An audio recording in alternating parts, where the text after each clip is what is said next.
अचींजे हेकार मूसारींदे सुपरी पेरे धड़िया पिंपड़ियों हंध विछाया हार साजन सब जमार हुंद गोली थी गुजारिया। दोस्तों साथियों जी सिंध अस्सलाम वालेकुम जी लतीफ़ सिंध जो सकाफ़ती ॾियारो अॼु असां सभु मल्हाइण लाइ हिते गॾु थिया आहियूं। यादि रखण जी ॻाल्हि इहा आहे त सकाफ़त कंहिं बि क़ौम जो गॾियल वरिसो हूंदी आहे। जॾहिं असां चऊं था त सिंध जी सकाफ़त में वेसा रखंदे उन जो ॾियारो हर साल मल्हाईंदा आहियूं त असां ॿियनि लफ़्ज़नि में इहो इक़रार कयूं था त असां सिंधी हिकु क़ौम आहे ऐं सिंध खे क़ौम सम्झूं था। इहो बि शामिलु आहे त पंहिंजी सकाफ़त, पंहिंजी सभ्यता, पंहिंजी ॿोली, पंहिंजी सियासत जो पिणु लोखो चोखो कयो वञे। जेका बि धुर या रियासत ॿोलीअ, पंहिंजी सियासत, पंहिंजी जाग्राफ़ी ऐं पंहिंजे इक़्तिसादी मक़सदनि ऐं क़ौम जे हैसियत में उन खां रोके थी त उन रियासत खे ललकारणु घुरिजे। मूंखे अॼु इहो चवणु ॾियो त अॼु को सिंधी सकाफ़ती ॾियारो सिर्फ़ु उन करे मल्हाइजे थो जो उन जे पुठियां साईं जीएम सेर जी अनथक जदोजहद जो किरदारु आहे, जंहिंजे अॻुवानीअ में 60 जे ॾहाके में बज़्म सूफ़िया सिंध जो क़याम थियो ऐं सिंध जे कल्चर जे हवाले सां सॼे सिंध में मेड़ाका कोठाया विया। न रुॻो एतिरो पर सिंध जे कल्चर ते साईं हिकु किताबु लिखी इहो साबित कयो त क़ौमुनि जी हिकु जुदागाना सकाफ़त बि थींदी आहे जंहिंमें उन क़ौम जी ॿोलीअ सां गॾोगॾु उन जी सदियूं पुराणी क़ौमी रिवायतूं शामिलु हूंदियूं आहिनि। असांखे बि इहो यादि रखणु घुरिजे त सिंध को हिकु सिर्फ़ु सूबो न आहे पर तारीख़ी तौर ते सिंध हिकु मुल्क आहे ऐं जंहिंजी हिकु जुदा ॿोली, जाग्राफ़ी, सकाफ़त, सियासी ऐं इक़्तिसादी मक़ासद आहिनि। जीअं त कल्चर को हिकिड़ी बीठल या स्टेटको वारी शइ न आहे हूंदो पर उन सां गॾोगॾु उहो वक़्त सां गॾोगॾु तब्दील थींदो रहंदो आहे। तंहिं करे सिंधी कल्चर खे जदीद दौर जे सकाफ़तनि जे पटांदड़ तब्दील थियणु घुरिजे। सिंधी कल्चर जो सभ खां अहम उञाण सिंध जी ॿोलीअ जो तहफ़ुज़ ऐं उन जी वाद वीज आहे। तंहिं करे अवां सभिनी दोस्तनि, भाउरनि, भेनरुनि खे गुज़ारिश कंदुसि त सिंधी ॿोलीअ जे इस्तेमाल खे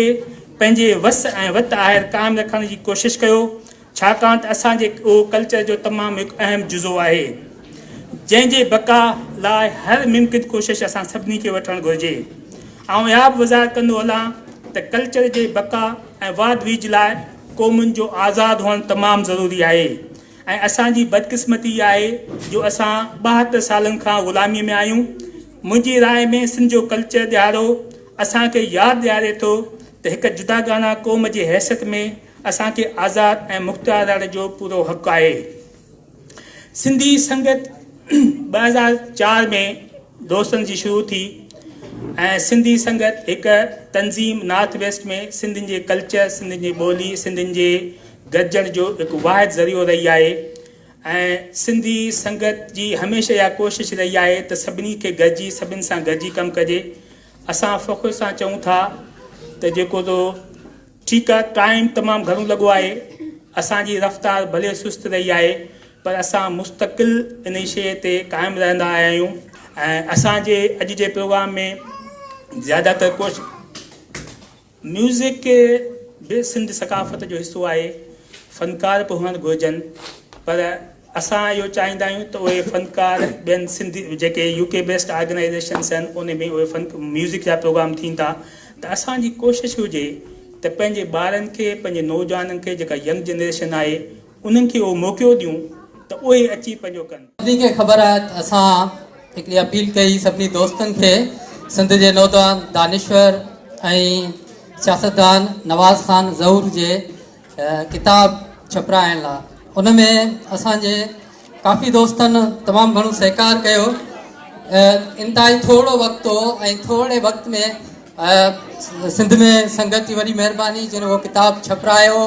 ऐं असां स्पेशल शुक्रगुज़ार आहियूं सुरेश कुमार लोहाणा जा जेको असां लाइ उहो किताबु सिंध मां खणी आया ऐं उनजी सिर्फ़ु 10 कापियूं असल में असां खणी सघिया आहियूं था। सिंध मां वधीक कापियूं जी दोस्त वरी सिंध जॾहिं विया वापसि आया त उहे असां घुराईंदासीं। ऐं हीअ किताबु जेको आहे उहो उर्दू में लिखियलु आहे ऐं स्पेशली नवाज़ खान ज़हूर जेके कुझु जेके बि इशूज़ थींदा हुआ, कॾहिं सिंध में पाणी जे हवाले सां जीअं ड्रेन जो इशू थियो, साकिब निसार चंदो गॾु पे कयो ऐं सिंधी माण्हुनि जी मर्ज़ी खां सवाइ उन डैम ठाहिण बि चाहियो। उन ते उन ख़त लिखियो हो, खुलियल ख़त। सिंधी जी हिकिड़ी सनफ़ आहे, माण्हू खुलियल ख़त लिखंदा आहिनि जेके अख़बारुनि में या सोशल मीडिया ते जेको सो शाया थींदा रहंदा आहिनि। त उन मुख़्तलिफ़ नव माण्हुनि खे उन ख़त लिखिया हुआ। उन में हिकिड़ो साकिब निसार बि हो, हिकिड़ो जेको सो MQM वारा बि हुआ जेके सिंध विराइणु चाहिनि पिया, ऐं सैयद मुराद अली शाह खे उन ख़त लिखियो हो। सैयद सरदार अली शाह खे मुख़्तलिफ़ मौक़नि ते ख़त लिखियो हो जॾहिं सिंध में ॾुकार हो ऐं सिंध थरी माण्हू थर जा ॿाहिरा ॾुकार वॻे जेको सो थर में मरी रहिया, त उन ते बि उन जेको सो इहो लिखियो हो। सो सभ खां पहिरीं आउं जेको सो उन्हनि दोस्तनि खे स्टेज ते घुराईंदुसि जिन हिन किताब खे छपाइण में माली जेको सो ताउन कयो। असीं उन्हनि जा इंतिहाई शुक्रगुज़ार आहियूं जिन इंतिहाई ज़िम्मेवारी जो मुज़ाहिरो करे फाइनेंशियली असांजी हेल्प कई। असां तव्हां सभिनी खे इहा अपील कयूं था, कंहिं बि सिंध जे काज़ में तव्हां फाइनेंशियली, मेंटली, फिज़िकली तव्हां जेको कुझु करे सघो था, किथे बि करे सघो था, महिरबानी करे तव्हां ज़रूरु करियो।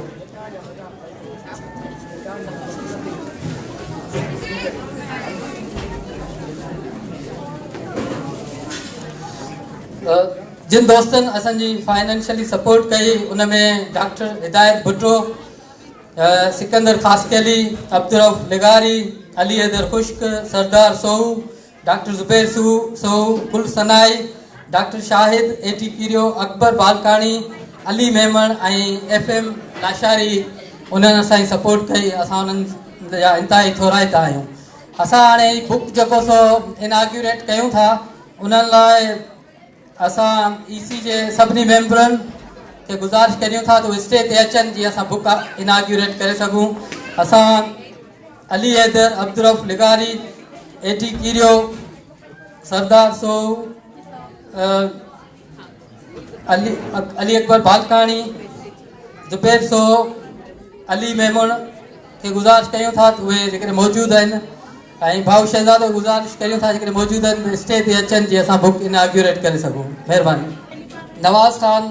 जो सियासी उस्ताद साईं अब्दुल्ला दारी सर पंहिंजे किताब चांडोकियो ऐं छेच में लिखियो त मूंखे ज़िंदगी सां प्यारु आहे, मूंखे हारियनि ऐं मज़दूरनि जे महिनती जिस्मनि सां प्यारु आहे, मूंखे कुआरियुनि जे पोतियुनि ऐं कोमल बदन जी कोमलता ऐं चंचलता सां प्यारु आहे। मां चाहियां थो त सिंध जे नौजवाननि जूं बाहूं सघारियूं हुजनि ऐं संदुसि ज़हन सलामत हुजनि ऐं संदुसि सोचण वारनि ज़हननि मां ज़रख़ेज़ सोच फुटंदी रहे। नवाज़ खान ज़हूर जो हीअ किताब इहा सुरी सोच आहे जेका उनजो कलमी पोरियो आहे, उहो जेको सिंध जा अहम मसइला आहिनि उन ते जेको सो उन इंतिहाई मुदलल तरीक़े सां लिखियो आहे ऐं असां उनखे इंतिहाई साराहियूं था नवाज़ खान जी इन कोशिश खे। ऐं तव्हां सां इहो बि शेयर कंदा हलूं त जेको एकता ॾींहुं मल्हायो वियो आहे उन सिलसिले में नवाज़ खान ऐं उनजे पुट ऐं उनजे भाइरनि ते सिंध जी सकाफ़त मल्हाइण जे करे बि जेको सो के रिसेंटली FIR काटी वई आहे, केस दाख़िल कयो वियो आहे सिंध जे उन्हनि सियासी कारकुननि खे जेकी सिंध सां मोहबत कनि था, सिंधी ॿोली सां मोहबत कनि था, सिंधी सकाफ़त सां मोहबत कनि था। असां उन्हनि खे जेका रियासत तंग करे थी उन जी बि असां सभु मज़म्मत कयूं था। सरदार सोहू सिंधी संगत UK जो फाइनेंस सेक्रेटरी आहे जेको हिते मौजूदु आहे। जेकॾहिं को दोस्त जेको सो सिंधी संगत खे फट करणु चाहे थो, उनजी हेल्प करणु चाहे थो या किताब जे सिलसिले में जेको सो पंहिंजो नालो लिखाइणु चाहे थो, महिरबानी करे सरदार सोहू सां राब्तो कनि। सरदार सोहू हिते मौजूदु आहे हींअर जेको सो। ऐं सभिनी दोस्तनि भाइरनि भेनरुनि खे जेके हिते आया आहिनि उन्हनि खे गुज़ारिश कजे थी त जेके मेंबर न आहिनि सिंधी संगत जा उहे महिरबानी करे असांजा मेंबर थियनि, सिंधी संगत खे जेको सो सपोर्ट कयो या सिंध जी सपोर्ट आहे। ऐं तव्हां असां सभिनी जो इहो गॾियल फ़र्ज़ु आहे असां पंहिंजी सिंध अमण लाइ गॾिजी कमु कयूं। हाणे आउं गुज़ारिश कंदुसि हिन किताब ते ॻाल्हाइण लाइ असां गुज़ारिश कई साईं सादिक भंबरो के जेको इन किताब ते ॻाल्हाईंदा ऐं डॉक्टर हिदायत भुट्टो के जेके अॼु हिन किताब ते ॻाल्हाईंदा उन्हनि खे गुज़ारिश कजे थी त उहे स्टेज ते अचनि। सादिक भंबरो ऐं डॉक्टर हिदायत भुट्टो। साईं नवाज़ खान ज़हूर जो जेको मैसेज आहे हिकिड़ो शॉर्ट मैसेज असां वीडियो क्लिप्स जे ज़रिए हुन असांखे मोकिलियो आहे, जेको असां हाणे ऑनलाइन ते जेको सो तव्हांखे ॾेखारींदासीं ऐं उन खां पोइ असां किताब ते ॻाल्हाईंदासीं। तव्हांजी वॾी महिरबानी। इन देश में आए छा तजानी त इन देश में आए छा तजानी त छाते थियो मन मगन या सिंध काबो काशी बा या सिंध काबो काशी बा तवे छा तो शेखिया ग्रहमन सजो ने डाटा करे जे मां लखे इतजा तन गुजरी पा सिंध का परे विठल भेनरू भाइरू जीअं सिंध जीअं साईं जीअं से सब खां पहिरीं त तव्हांखे सिंधी सकाफ़त खे ॼाण मल्हाइण जी वाधायूं ॾिजनि जो सकाफ़त कंहिं बि क़ौम जी सुञाणप थींदी आहे। जॾहिं इंसान अञा इर्तिक़ा जा शुरूआती पेरा खयां हुआ तॾहिं हुन सकाफ़त जो बुनियादु विधो। जीअं धरती जे गोले ते या हिन काइनात जे अंदरि ज़िंदगी हिकिड़ो मौजो ऐं करिश्मो आहे, ईअं सकाफ़त बि हिकिड़ो मौजो ऐं करिश्मो आहे। ज़िंदगी कुदरत जो मौजो सकाफ़त इंसान जे पुरियतन ऐं तख़लीकार हथनि जो मौजो आहे। ऐं तव्हां सिंधी सकाफ़त खे मल्हाइण लाइ गॾु थिया आहियो। इहो रुॻो सिंधी सकाफ़त खे मल्हाइण लाइ गॾु थियणु न आहे, पर इहो सिंध जे रूह जी धड़कण जी तार जेका आहे सिंध खां वठी बर्तानिया ताईं या सिंध खां वठी यूरोप ताईं, सिंध खां वठी शेफली ताईं ॿिन्हिनि जी अलामत ऐं बुनियादु आहे। उनखां पोइ आउं तव्हांखे मुंहिंजे किताब जे हवाले सां बलोच ॻाल्हाईंदुसि। सभ खां पहिरीं तव्हां थोराईंदो आहियां सिंधी संगत यूके जे दोस्तनि जो जिन मुंहिंजो हीअ किताब छपरायो आहे। किताब छपराइण बिना कंहिं शक जे हिकिड़ो कमिटमेंट जो इज़हार आहे, हिकिड़ो मोहबत जो इज़हार आहे। ऐं दिलचस्प ॻाल्हि इहा बि आहे त असां उहो किताब उर्दू में छपायो आहे। हालांकि पंहिंजी मादरी ज़ुबान सिंधी आहे, पाण सिंधी ॿोली में ईअं था ॻाल्हायूं जीअं आसमान में सितारा जगंदा आहिनि, पर उन जे बावजूदि पाण हीअ किताब उर्दू में छपायो आहे। उन जो कारण जेको इहो आहे त सिंध जो मौक़ूफ़, सिंध जी ॻाल्हि जेका आहे उहो सिंधी पढ़ंदड़ सिंधी ॻाल्हाईंदड़ खां आगाह न थियनि, पर उहे माण्हू जेके माण्हू सिंधी नथा ॻाल्हाए सघनि, सिंधी नथा पढ़ी सघनि, असां पंहिंजो पैगाम उर्दू में उन्हनि ताईं पहुचायूं। आउं चवंदो आहियां त असीं कंहिं ॿोली खां नफ़रत नथा करियूं, असां कंहिं ॿोली जे ख़िलाफ़ न आहियूं। असां वटि ॿोलियूं नफ़रत जो न मोहबत जो अञा आहिनि, असां वटि ॿोलियूं छिनण जो न ॻंढण जो ज़रियो आहिनि।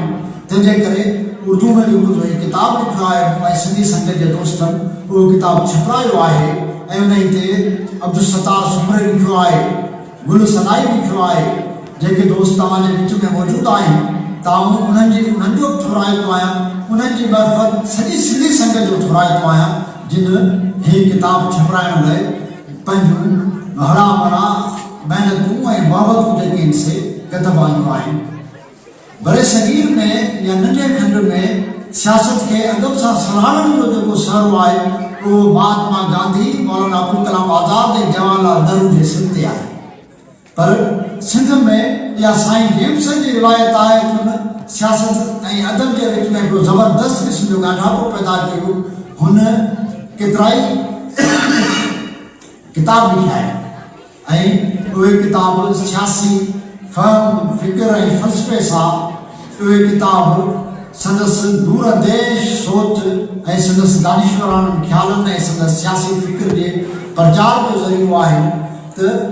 इहा रिवायत सिंध में साईं जेम्सन पैदा कई आहे, जंहिंखे पोइ अब्दुल वाहिद हारिसर साहिबु या रसूल मलीजर साहिबु ऐं ॿियनि दोस्तनि बि बरक़रार रखियो आहे। इहा रिवायत जेका आहे सारी बि सिंध में जारी आहे त सियासत ऐं अदब जे विच में हिकिड़ो ज़बरदस्त क़िस्म जो ॻाढापो पैदा कयो ऐं अदब खे पंहिंजे सियासी फ़िक्र, फ़लसफ़े, सोच या मादरे वतन सिंध जे आईंदे सां लाॻापियल सुवालनि, बहस मुबाहिसनि ऐं मसइलनि जे हल जे लाइ किताब आणिजे ऐं इन खे पंहिंजी फ़िक्री या पंहिंजे मादरे वतन जे बका, बचाव, आज़ादी, आईंदे, तरक़ी ऐं तइमीर जे लाइ किताब ज़बान जी तो यह लगातार कोशिश असां कंदा रहूं था सिंध में सियासी नुक़्ते निगाह खां तुर अदबी नुक़्ते निगाह खां असां कोशिश करूं था त हिकिड़ो तर्क पैदा करियूं ऐं इन सिलसिले में तव्हां दोस्तनि जेको पंहिंजो हिसो विधो आहे या हथ वटायो आहे ऐं सम्झा थो तव्हां रुगो हिकिड़ो किताब न छपायो आहे पर तव्हां सिंध जी तरक़ी ऐं तमीर में ऐं सिंध जे शानदार आईंदे जी अॾावत में पंहिंजो हिसो विधो आहे मुख़्तसिरनि हिकु भेरो वरी आऊं तव्हांजो थोराईंदो आहियां पाण इनशाला हिक ॿिए सां मुखातिब थींदा रहंदासीं ऐं पाण सिंध जे मुस्तक़बिल ऐं सिंध जे आईंदे जे हवाले सां ऐं सिंध जी शानदार अॾावत जदीद अॾावत जे हवाले सां हिक ॿिए सां हमेशह बाहि मिली थी बीठा हूंदासीं तव्हां सभिनी भेनरुनि ऐं भाइरनि जी महिरबानी ऐं उन लाइ शुरूआति जेका कयां थो उन में अयूब खोसे जो सकाफ़त जे हवाले सां हिकिड़ो नज़म आहे उहो पढ़ां थो उन खां पोइ जेको सो असां सादिक खे गुज़ारिश कंदासीं त उन किताब ते ॻाल्हाइनि वञी चंड मकली जे दिलि खे ॿुधाए वञी चंड मकली जे दिलि खे ॿुधाए असां तुंहिंजी तारीख़ नाहे विसारी असां तुंहिंजे सुॾकनि जी गर्मी खे ॼाणूं असां तुंहिंजी का चीख नाहे विसारी असां तुंहिंजे पहिरनि जी ख़ुशबू जी कोयल कॾहिं दिलि जी टारी त नाहे उॾारी असां तो में रत जूं लिखियल सभु कहाणियूं ज़ख़्म जी सांडे अंदरि में रखियूं आहिनि उहे तुंहिंजे साहनि जा सुरंदड़ उजागा असांजा ज़ख़्म ई असां जूं अखियूं आहिनि वञी चंड ॿीबल खे ॿुधाए असां तो ते घोड़नि जे सुंभनि जा नगमा अञा ताईं नाहिनि घसनि में विसारिया असां तुंहिंजे भेलियल गुलाबनि जा लाशा अञा दिलि जे नाहिनि बदन तां उतारिया अञा तुंहिंजे नेणनि जे पोतियुनि जा टुकड़ा असांजी निंड लही कची गार आहिनि अञा तुंहिंजे वेड़नि जा लोढ़ा लताड़ियल असांजे अंदरि लाइ ओछगार आहिनि साईं सादिक खे गुज़ारिश कंदासीं त किताब मुबारक ॾियणु चाहींदुसि साईं नवाज़ खान ज़हूर खे जंहिं हीउ किताबु लिखियो आहे ऐं उनखां पोइ वधीक मुबारक हक़दार आहिनि सिंधी संगत यूके जी जा दोस्त जिन हीउ किताबु छपरायो आहे मां हिकिड़ी अॼु सकाफ़त जे हवाले सां जे ॾींहं जे हवाले सां ॻाल्हि कंदो हलां हिकिड़ो कल्चर जे स्टूडेंट जे हिसाब सां त सकाफ़त में जिते ॿियूं शयूं शुमार आहिनि जिते असांजा वैल्यूज़ आहिनि जिते असांजी उथणी वेहणी आहे जिते असांजूं सिम्बल्स आहिनि जिते असांजो अजरक टोपी आहे उन सां गॾु सकाफ़त में सभ खां अहम हिसो जेको आहे कल्चर में सभ खां अहम हिसो इल्म जो आहे इल्म जो ऐं तालीम जो आहे ऐं सभ खां अहम हिसो उन में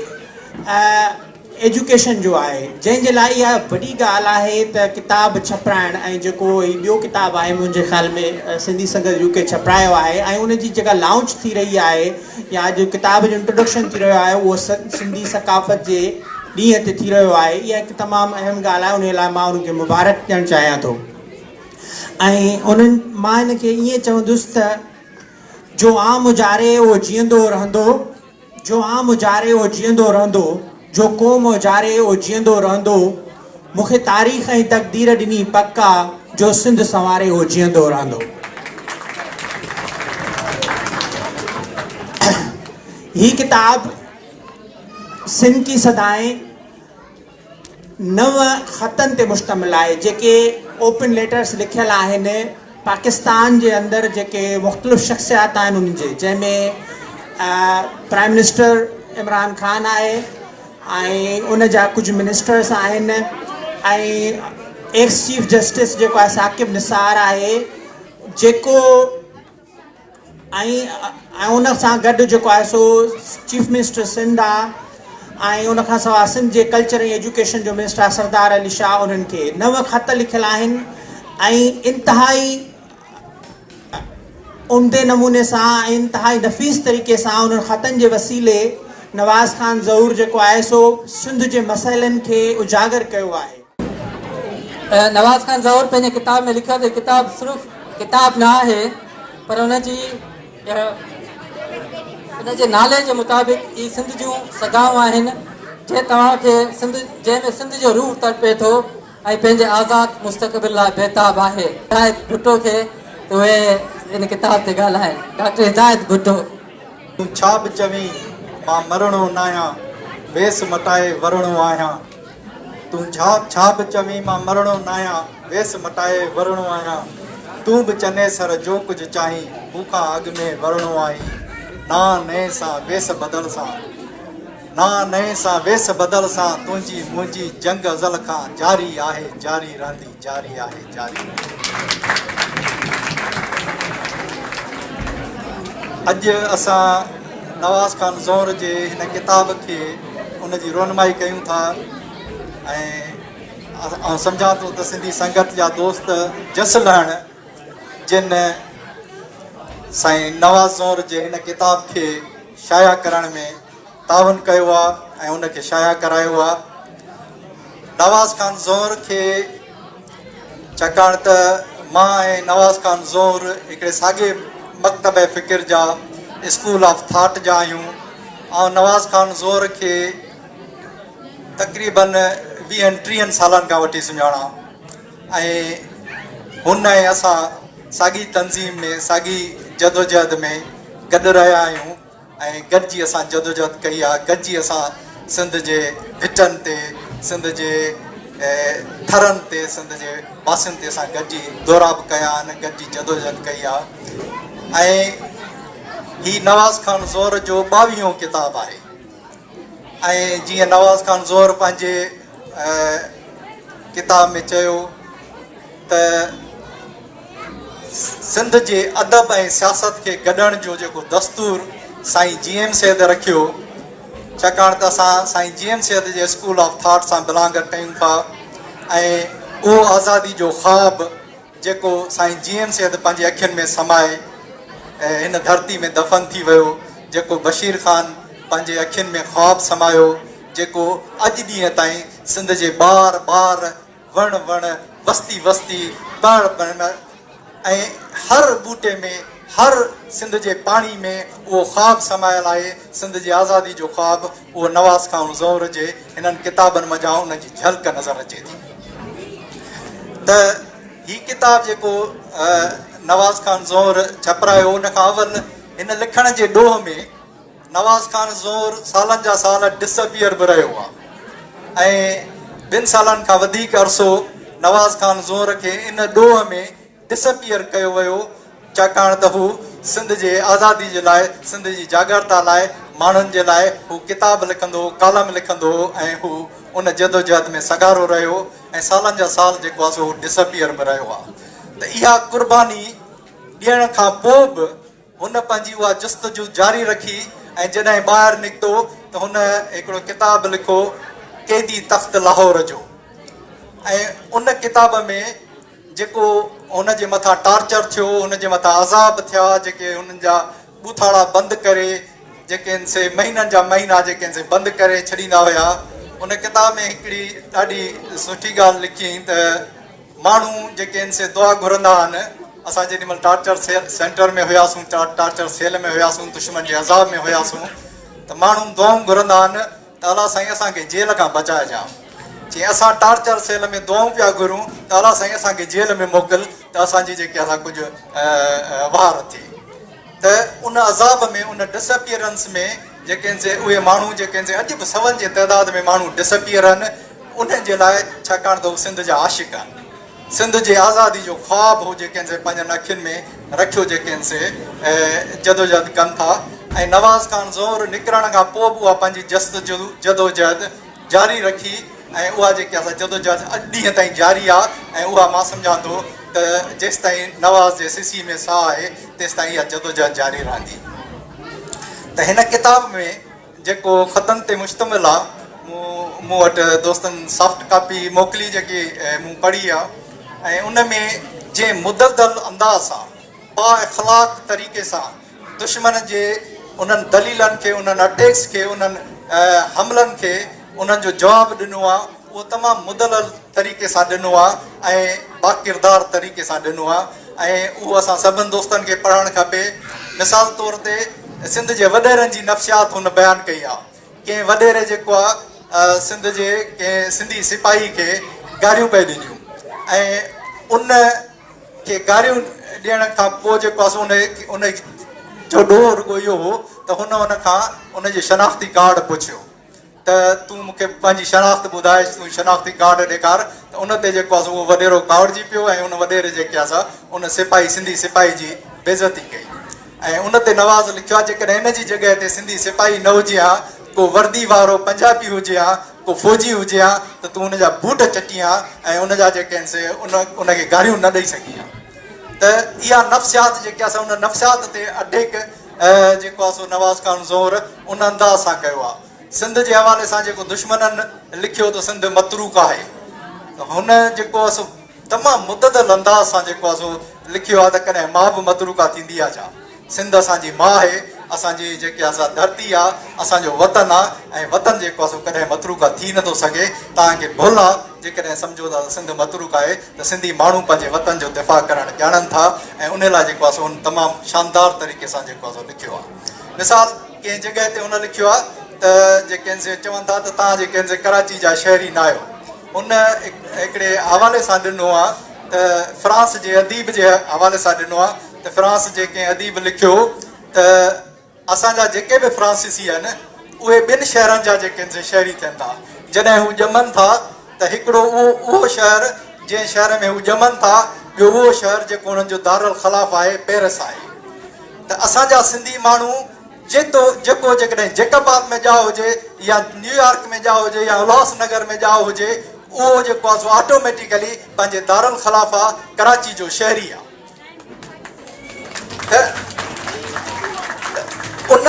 हवाले सां त जेके बि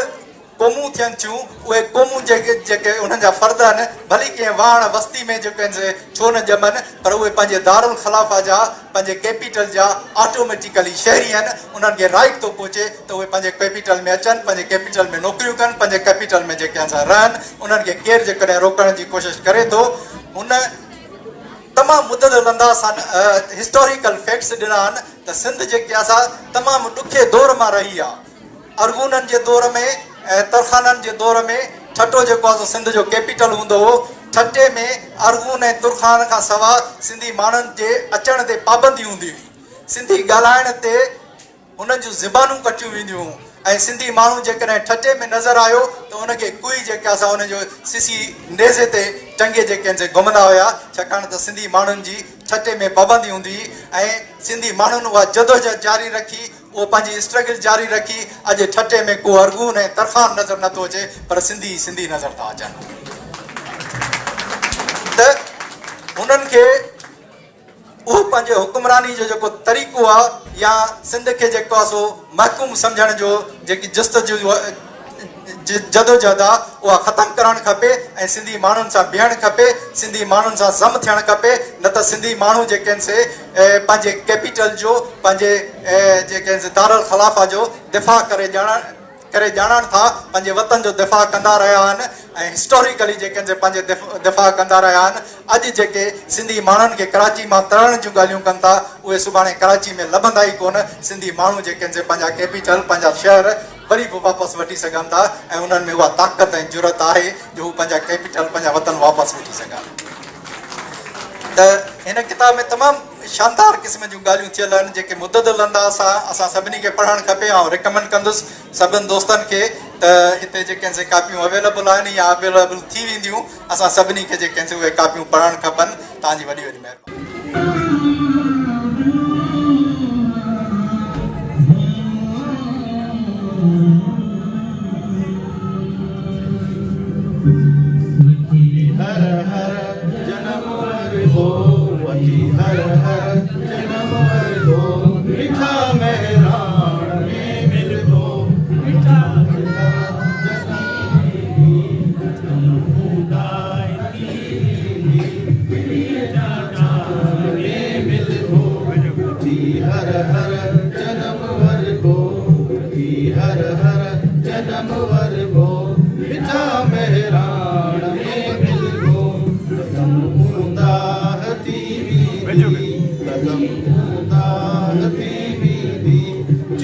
चांडाण में मिलबो वजी हर हर जन्म वर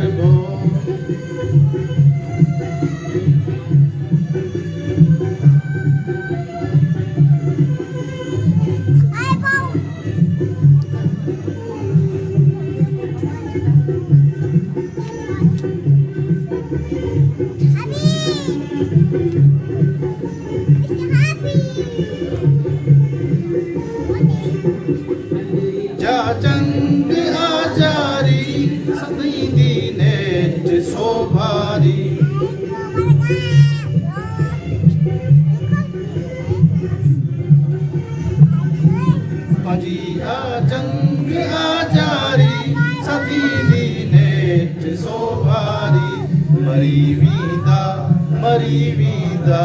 मड़ई मारी वींदा सभी मिलबो वठी हर हर जन्म वरबो वठी हर हर जन्म वरबो मिठा मेहरान में मिलबो हर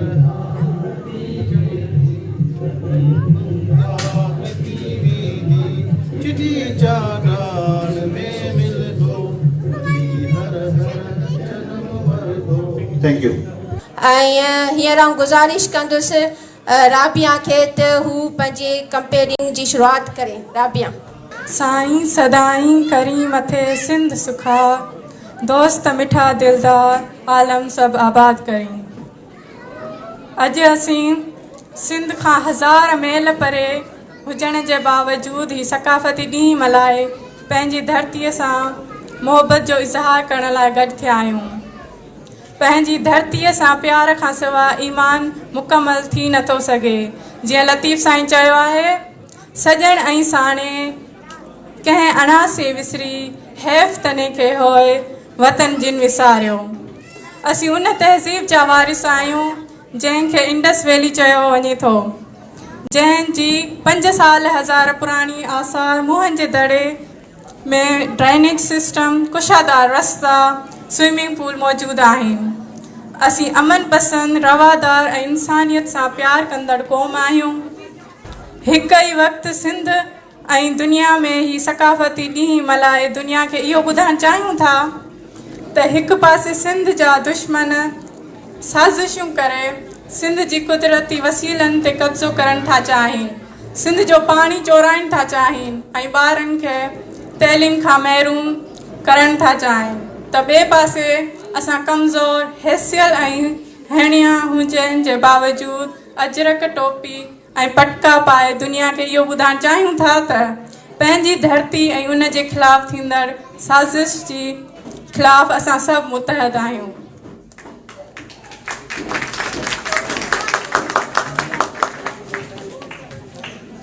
तो कदमनि तां कुर्बान थियां ए सिंध अमा, ए सिंध अमा, तो पेर पुठीअ तां घोर वञा ए सिंध अमा, ए सिंध अमा, तो ॿुध धर्म जा ॿार ॾिठा, तो ॾाहिर जा ॾहकार ॾिठा, तो पंहिंजनि जा हिते पार ॾिठा, तो धारनि जा ददकार ॾिठा, मां प्यार मां तुंहिंजा पेर चुमा ए सिंध अमा, ए सिंध अमा। हाणे गुज़ारिश कंदसि मेहरान मेमन खे। मेहरान प्लीज़ तव्हांजी तारीफ़ मां मेहरान। मावरन दोस्तों, बुजुर्गों, भाइरों भेनरों, जिए सिंध। शेख अयाज़ जे लफ़्ज़नि में त जीअं न अचे जल तोखे करे कल मूंखे सिंध न विसरे। मुंहिंजो नालो मेहरान सनाई मेमन आहे। सिंधी सकाफ़त ॾींहं जे निस्बत सां मुंहिंजी ज़हन में कुझु ॻाल्हियूं आहिनि, हू अवां सां करणु चाहियां थो। सिंधी सकाफ़त को रुगो अजरक ऐं टोपी जो नालो न आहे, ॿियो रहन करन ऐं ज़िंदगीअ लाइ कंहिं ख़ासि सोच जो नालो बि आहे। असांजो ज़िंदगी जे कंहिं ख़ासि रुख लाइ कयो रहियो आहे, इहो बि सकाफ़त ई आहे। आउं सम्झां थो त सिंधी सकाफ़त खे गैर मज़हबी ऐं क़ौमी रहणु घुरिजे ऐं असांखे उन लाइ कम बि करणु घुरिजे। उन में मुंहिंजो मतिलबु इहो आहे त सिंध जी सकाफ़त के बि शख़्स खे उन जी ज़ात, बिरादरी ऐं मज़हबी वीचारनि जी बुनियाद ते न बल्कि पर फ़क़ति ऐं फ़क़ति हिकु इंसान जी हैसियत में इज़त ऐं वक़ार ॾे। ॿियो त सिंधी सकाफ़त पंहिंजी वतन, उन जी सरहदनि, उन जी ॿोली ऐं मुआशी मक़सदनि जी हिफ़ाज़त खे पंहिंजो अवालीन फ़र्ज़ सम्झी सिंध जी आज़ादी ऐं ख़ुशहाली लाइ जदोजहद करणु।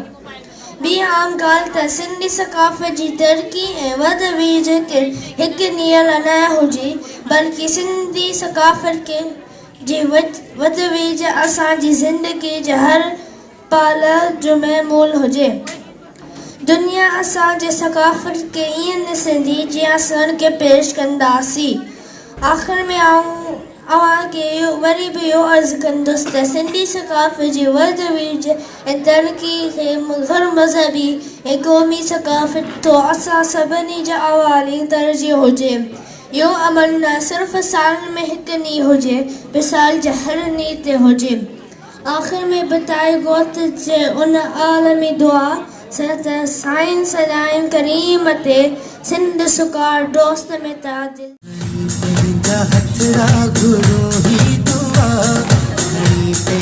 हथड़ा गुरु ही दुआ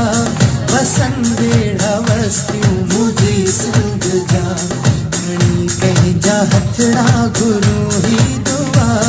वसन बेड़ा वस्तियों मुझे सिंध जा हथड़ा भिताई दरद अमल कयो इल्तिजा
गुज़ारिश कंदुसि फ़कीर मोहम्मद लाशानी खे त को गानो असांखे ॿुधाए को का हलचल पैदा थिए। उस्ताद बुखारी जे शाइरी सां पंहिंजे कलाम जो आगाज़ कंदुसि त उस्ताद बुखारी चए थो कुफर जा कम जे इश्क सेखारे त पोइ छा करियां, मंदर ऐं कलीसा में विहारे त पोइ छा करियां, बेशक शराब पीअण हद खां हराम आहे पर जे को हसीन पंहिंजे हथनि सां प्यारे त पोइ छा करियां, बद नज़र सां बुखारी घूरे ॾिसण आहे गुनाह पर जेको अची निमाणो निहारे त पोइ छा करियां। ॾींहुं ख़ुशियनि जो आयो, ॾींहुं ख़ुशियनि जो आयो, गॾिजी भाकुर पायो, ओ वरी मेला नसीबनि जा, आया मेला नसीबनि जा, वरी मेला नसीबनि जा, आया मेला नसीबनि जा। शेफील्ड वारा गोर सां ॿुध तूं, ब्राडफोर्ड वारा गोर सां ॿुध तूं, मैनचेस्टर वारा गोर सां ॿुध तूं, छॾ नफ़रत भाकुर पा, छॾ नफ़रत भाकुर पा, अॼु ॾींहुं ख़ुशीअ जो ये मेला नसीबनि जा, अथई मेला नसीबनि जा। तो इनकार कयो मूं एतबार कयो, तो इसरार कयो मूं एतबार कयो, थकजी बि ॾाढो पियो हां, थकजी बि ॾाढो पियो हां, दीद तुंहिंजी जा निसार कयो, तो इनकार कयो मूं एतबार कयो, जीव जली आ भस्म थियो, केॾो वॾो आ ज़ख़्म थियो, घर छॾे तो संसार कयो, तो इनकार कयो मूं एतबार कयो, तौर तरीक़ा तुंहिंजा कहारी ॼण मारीअ ते आ मारी, ज़ख़्मी तो संसार कयो, तो इनकार कयो मूं एतबार कयो, तो जीव घुरी झीर ॾिनो, तो जीव घुरी झीर ॾिनो, अंदर में तो तीर ॾिनो, कहिड़ो महबूबा तो मंठार कयो, तो इनकार कयो मूं एतबार कयो, तो इसरार कयो मूं एतबार कयो।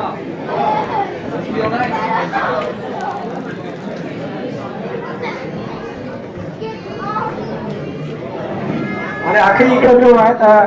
सूर सदमा सहां थो पियो रोज़ नओं ठहां थो पियो सूर सदमा सहां थो पियो नओं रोज़ ठहां थो पियो पाण बचाया या प्रीच अजब आहे हीअ रीत कश्मकश में रहां थो पियो सूर सदमा सहां थो पियो टुटी टुटी ठही थो पवां नए जनम में वरी थो पवां हर ॾींहुं उभरां थो पियो सूर सदमा सहां थो पियो रोज़ नओं ठहां थो पियो वतन तां भली मां वारियो वञा जे वणंदे मां मारियो वञा वेरी साम्हूं ॾिसां थो पियो सूर सदमा सहां थो पियो सिंध सूअं सलामत रहंदी ता ॾींहुं क़यामत रहंदी हिकु जीजल लाइ जियां थो पियो सूर सदमा सहां थो पियो रिश्ता सभु ज़ंगजी विया आहिनि लालच में सभु रंगजी विया आहिनि नई मंज़िल महबूब लहां थो पियो सूर सदमा सहां थो पियो रोज़ नओं ठहां थो पियो हाणे हिकिड़ो जोर सुठो आऊं हाणे गुज़ारिश कंदसि हबीबुल्ला अब्दुल्ला ऐं वफ़ी खे त हू डांस परफॉर्मेंस कनि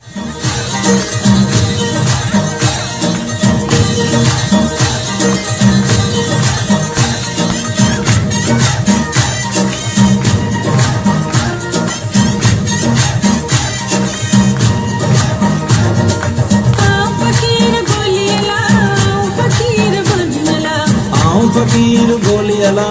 आओ फकीर मानियला सुन संतो चलेड़ो पाए भला को जानियला सुन संतो चलेड़ो पाए भला को जानियला जेके सोनी मुंडी की चले और गुजारिश कंदो सनाउला ख़ास के लिए जो स्टेज ते अची ऐं स्पीच करे Sanaullah GS Sindh and GL Latif ladies gentlemen seniors and friends. Happy Sindhi Culture Day to everyone. Each year we celebrate Sindhi Culture Day by wearing Sindhi topi and ajrak.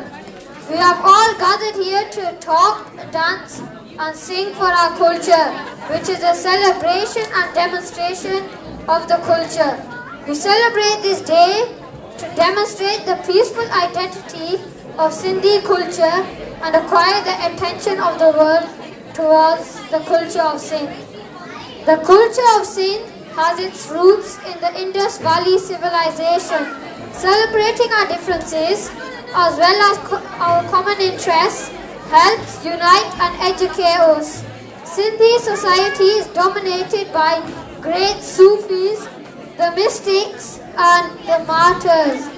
It has always been the land of peace, love, romance and artistic value. One of the best musicians who had ever lived was Shah Latif. He invented a new type of musical instrument, tambura, which till today is a primary source of music in rural Sindh.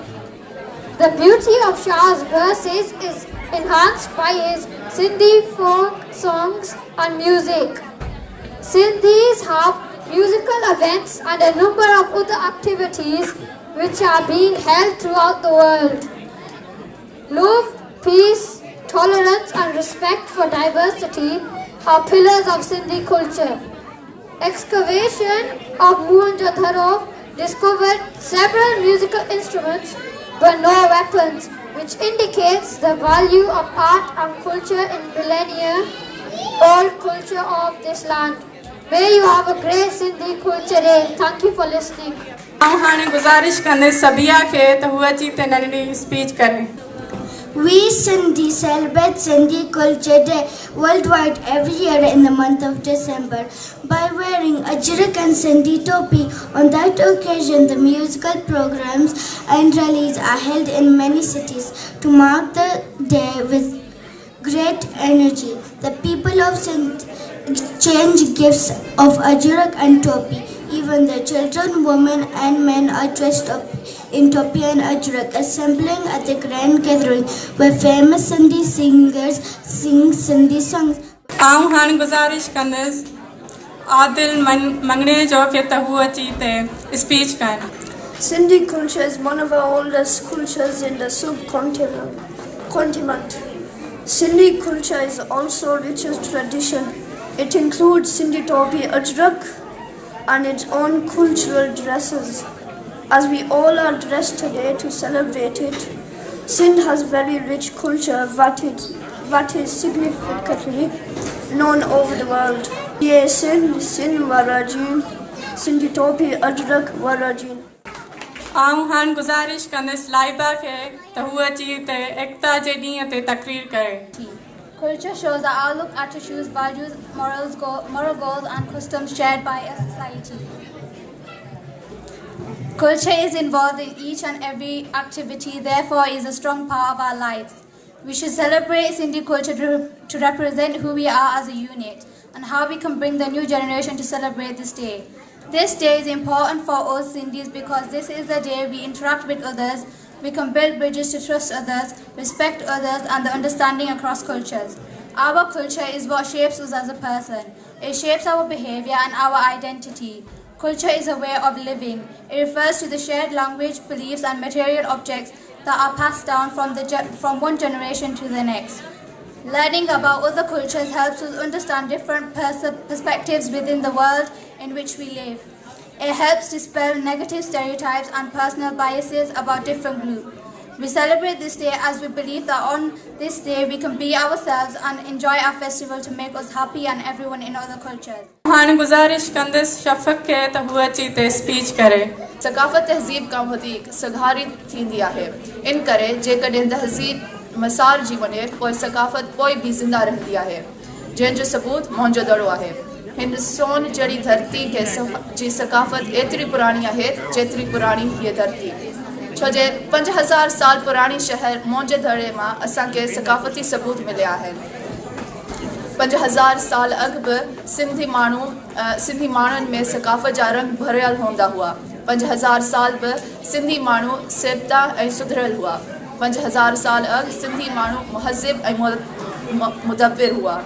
के सचाई जा सबूत थिया जेके वतन लाइ विड़िया. के होशो बणिजी दुश्मन खे दसियो ते के दादू बणिजी वतन ऐं दगन जी हिफ़ाज़त करणु लॻिया ते के कालाणी बणिजी क़ुर्बान थिया. आख़िर में मुंहिंजी इहा सदा आहे ते सिंधी सभु सभा जड़ा जहन जा हुजनि सदा मोहन संदन अला अचे महक मलीर जी. महिरबानी.